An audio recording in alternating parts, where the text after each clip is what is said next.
Luka, kau adalah lara menjelma renjana yang kugenggam nyaman, lalu mengoyak tajam telapak tangan. Dan lagi, aku duduk termenung sedemikian rupa. Di bawah langit asmara yang kehilangan warna. Luka memadukan kisah dan segala jengah pada air mata yang malu-malu untuk tumpah.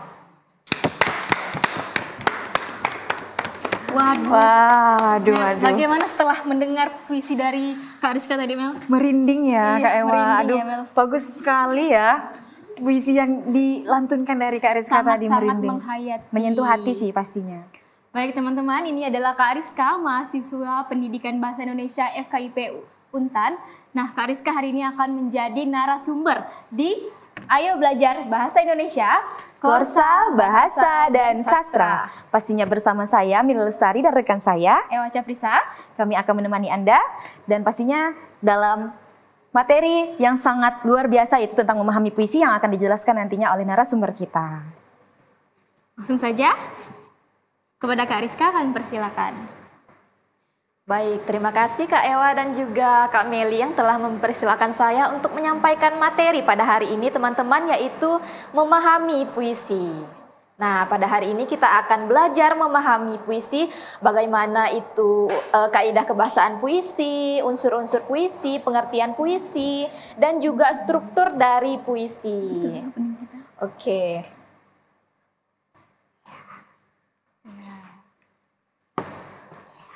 Nah, jadi peta konsepnya, yang pertama ada pengertian puisi, yang kedua unsur-unsur puisi, yang ketiga ada kaidah kebahasaan puisi, dan yang keempat struktur dari puisi, dan yang kelima bentuk penyampaian puisi. Nah, teman-teman, apakah teman-teman mengetahui apa itu puisi? Nah, langsung saja kita ke materi yang pertama, yaitu pengertian puisi. Nah, teman-teman, banyak para ahli yang mendefinisikan puisi itu seperti apa. Namun, saya di sini menyimpulkan secara umum bahwa puisi adalah sebagai sebuah karya sastra yang mengandung unsur irama, rima, diksi, lirik, dan menggunakan kata kiasan dalam setiap baitnya untuk menciptakan estetika bahasa yang padu. Nah, itu tadi pengertian puisi. Selanjutnya kita akan mempelajari unsur-unsur dari puisi, teman-teman. Seperti pengertiannya, unsur-unsur puisi tidak lepas dari irama, rima, diksi, dan juga larik ataupun lirik.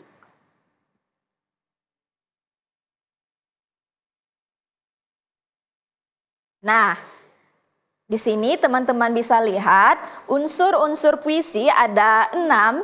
Yang pertama, pengulangan bunyi ataupun rima. Nah, rima di sini adalah pengulangan bunyi yang berselang baik dalam larik maupun pada bagian akhir larik puisi yang berdekatan. Kemudian unsur yang kedua ada diksi atau pemilihan kata. Pemilihan kata yang digunakan penyair dalam puisi atau pemilihan kata-kata yang padat makna dan mengandung nilai estetika ataupun keindahan. Jadi, diksi ataupun pemilihan kata yang digunakan oleh penyair pada puisi itu tergantung bagaimana penyair memilih kata tersebut untuk digunakan pada puisinya, teman-teman. Selanjutnya, unsur yang ketiga, di sini ada bait. Seperti karya sastra yang lainnya seperti pantun. Nah, puisi ini juga memiliki bait, teman-teman. Bait artinya adalah satu kesatuan puisi yang terdiri atas beberapa baris. Seperti pantun yang sudah saya katakan tadi, yang terdiri atas 4 baris. Namun, pada puisi ini tergantung bagaimana penyair menggunakan berapa bait ataupun berapa baris dalam satu puisi. Selanjutnya ada unsur imaji atau penggambaran.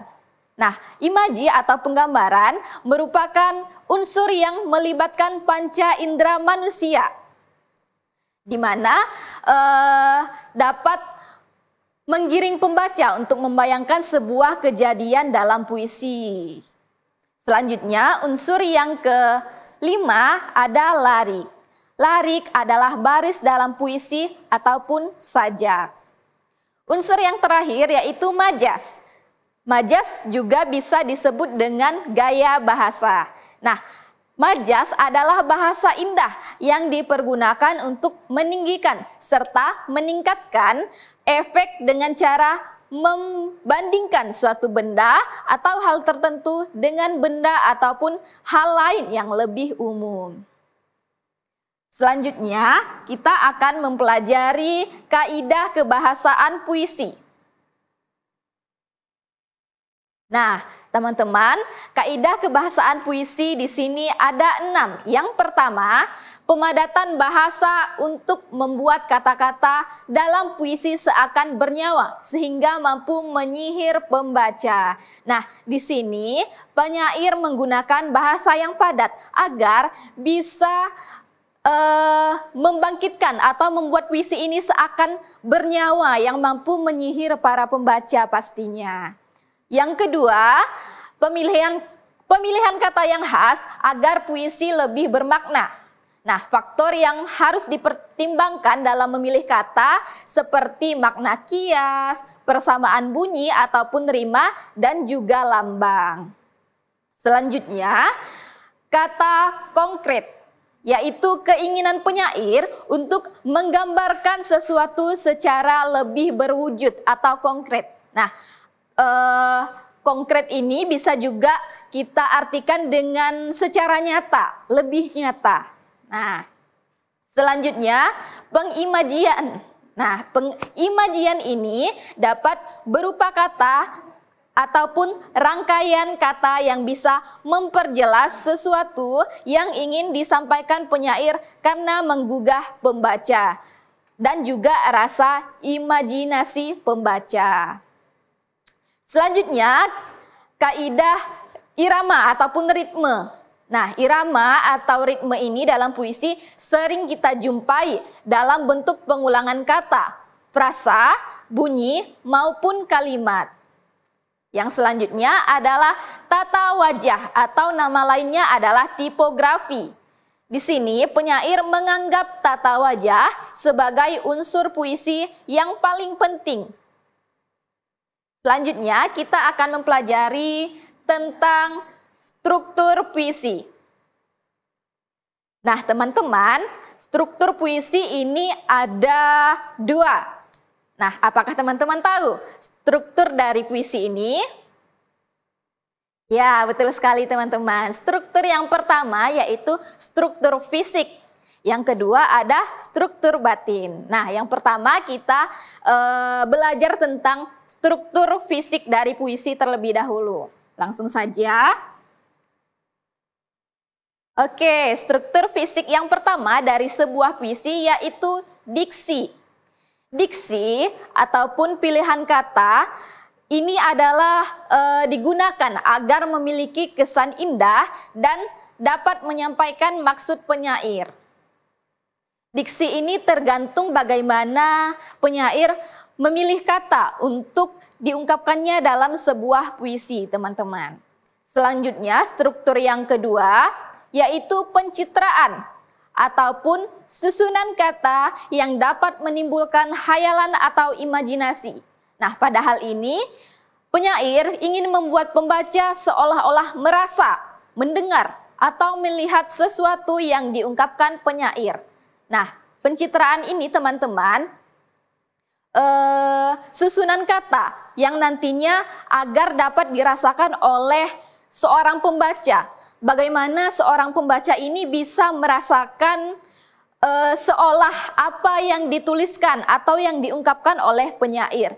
Misalnya, di situ penyair menggunakan pencitraan kecewa. Nah, jadi sebagai seorang pembaca ataupun sebagai seorang yang memaknai puisi tersebut, kita juga bisa merasakan kecewa, teman-teman. Selanjutnya,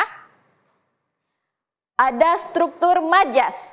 Majas adalah bahasa yang digunakan penyair untuk mengatakan sesuatu dengan cara membandingkan dengan benda atau hal lain. Nah, sudah saya jelaskan tadi teman-teman bahwa majas adalah gaya bahasa. Di sini gaya bahasa yang dipilih bisa saja gaya bahasa ataupun majas personifikasi dan juga metafora, hiperbola dan lain sebagainya.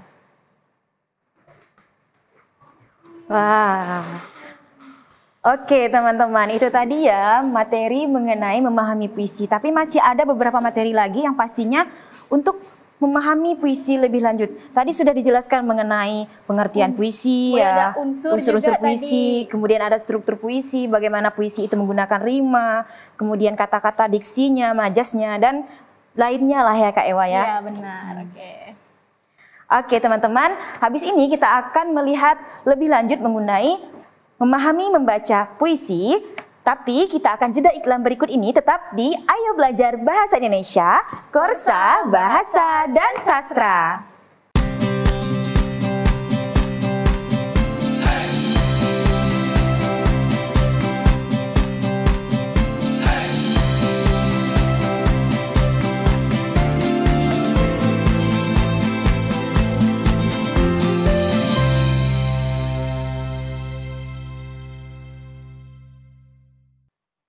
Kembali lagi di program kesayangan Anda, Ayo Belajar Bahasa Indonesia, Korsa Bahasa dan Sastra.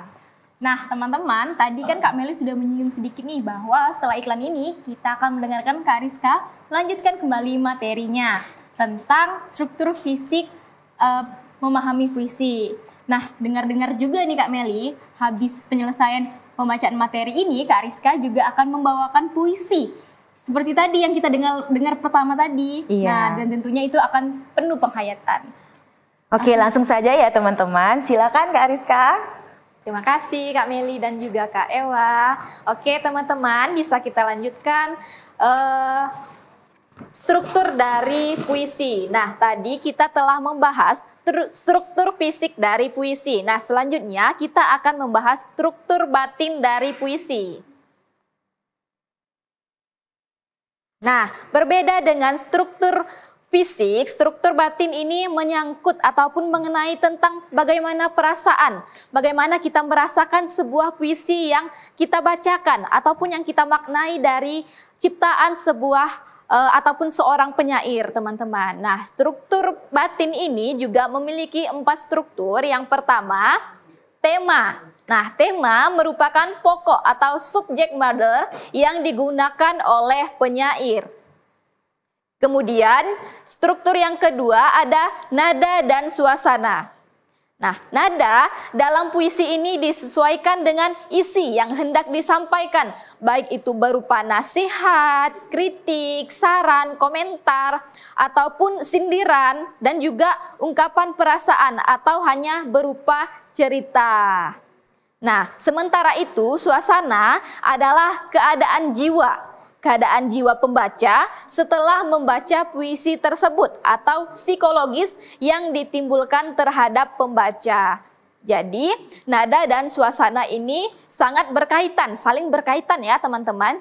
Karena nada dan juga suasana ini, suasana akan menimbulkan ataupun bagaimana efek keadaan suasana setelah kita membaca dari puisi yang kita baca. Kemudian struktur yang kedua ada perasaan.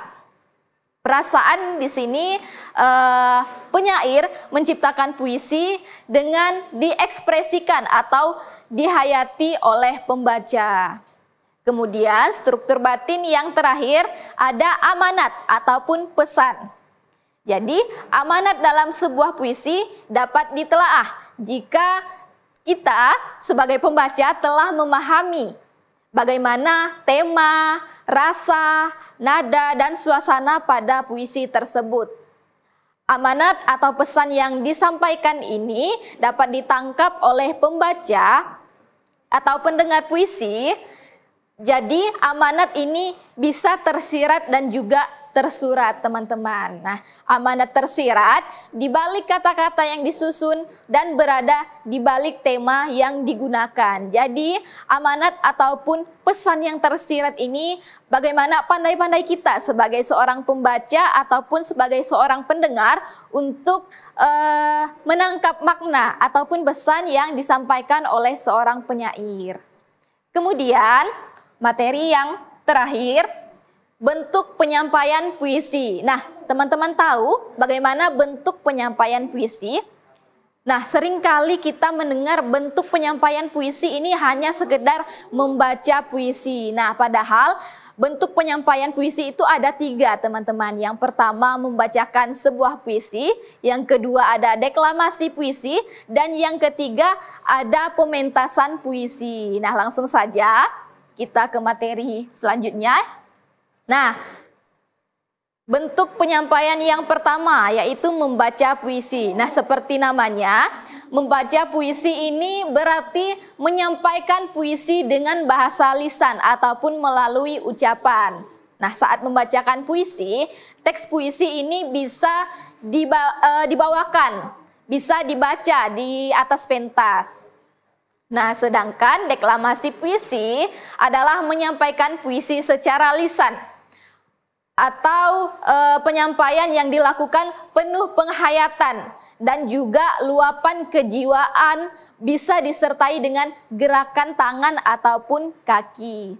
Nah, saat mendeklamasikan puisi ini, teks puisi tidak dibawa, melainkan harus dihafal. Jadi berbeda ya teman-teman antara membaca puisi dan juga deklamasi puisi. Nah, seringkali itu kita salah mengartikan antara membaca puisi dan juga mendeklamasikan puisi. Selanjutnya, bentuk penyampaian yang terakhir ada penyampaian puisi dalam bentuk pertunjukan.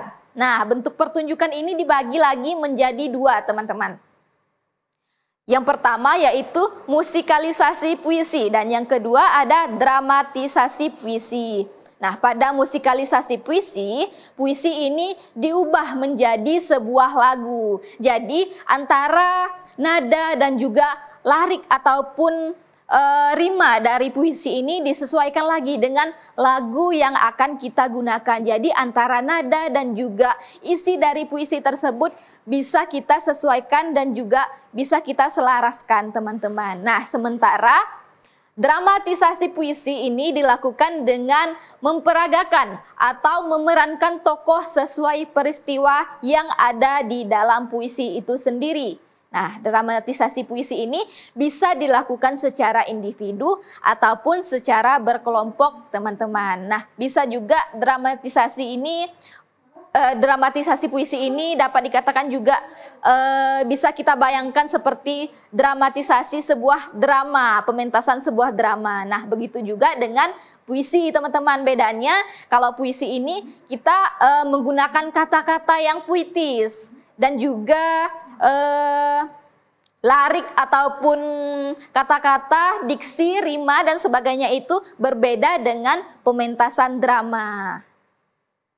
Nah, itulah tadi materi tentang bagaimana memahami puisi. Tadi kita telah mempelajari pengertian puisi, unsur-unsur dari puisi, struktur dari puisi, dan juga bentuk penyampaian dari puisi. Oh iya, ada juga kaidah kebahasaan puisi. Nah, setelah teman-teman mendengar ataupun melihat penjelasan ataupun materi mengenai puisi, apakah teman-teman tertarik untuk menulis puisi? Nah, apabila teman sedang merasakan kecewa sedih ataupun bahagia. Nah, itu bisa diungkapkan melalui sebuah puisi, teman-teman. Atau teman-teman ini tidak mau kalau perasaan teman-teman bisa langsung terlihat ataupun secara gamblang bisa diartikan dalam sebuah puisi tersebut. Bisa teman-teman pilih dengan menggunakan kata-kata ataupun lirik dan juga majas yang bisa disesuaikan dengan keinginan teman-teman, bagaimana nanti para pembaca ini bisa memahami puisi tersebut.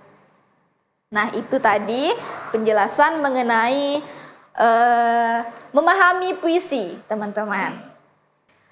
Wah, terima kasih ya Kak Rizka yang telah menjelaskan mengenai materi memahami puisi. Sangat banyak sekali ya materi-materi yang dapat kita pahami dari membaca puisi tersebut tadi. Ada juga contohnya di awal, tapi nanti pasti akan ada gebrakan baru ya dari banyak sekali telah Kak Rizka sampaikan. Kami mau ucap terima kasih atas kesediaan Kak Rizka untuk menyampaikan materi kita hari ini. Nah, teman-teman, tidak terasa sudah 30 menit kami menemani Anda di rumah pada materi memahami puisi. Nah, karena kita sudah berada di penghujung acara, tapi kalian jangan pindahkan dulu channel kalian karena habis ini kita akan mendengarkan pembacaan puisi tentang Jelmaan Duka karya Kak Rizka. Nah, oleh karena itu sampai jumpa di episode selanjutnya. Ayo belajar bahasa Indonesia, Korsa Bahasa dan Sastra.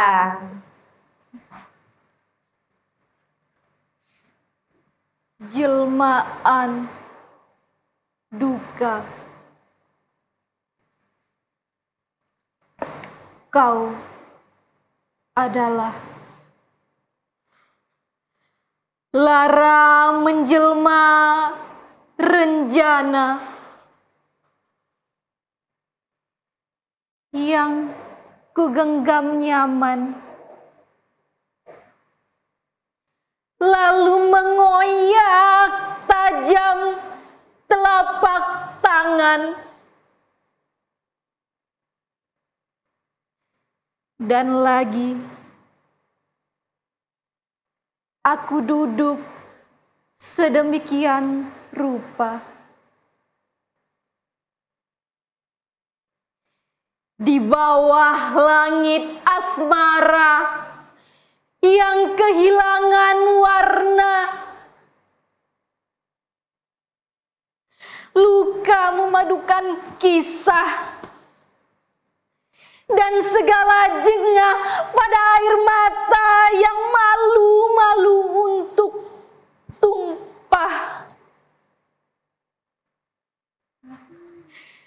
Dan dunia masih saja larut dalam huru-hara yang selalu membuat kepala pening.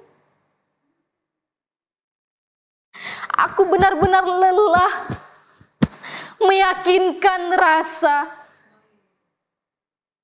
agar berhenti menjadikanmu alasan untuk setiap tetesan air mata. Aku pun lelah untuk berpura-pura tegar saat jelas-jelas palung batinku tersiksa.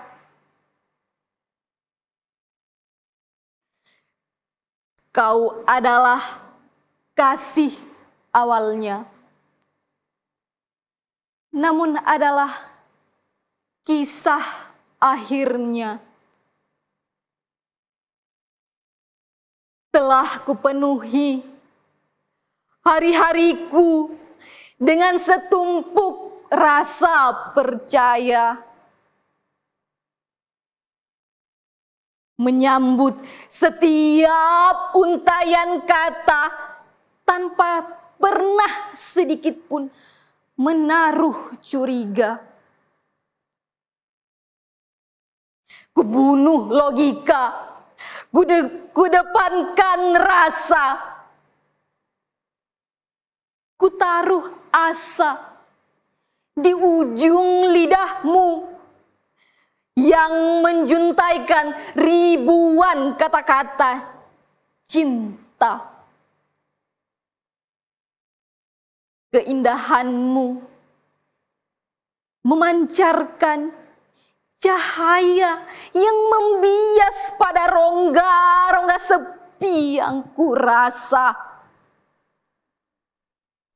Gila dan cinta kunilai tiada beda. Terang dan terang, aku buta. Rasamu kentara, aku binasa. Merubah cinta menjadi sebuah malapetaka.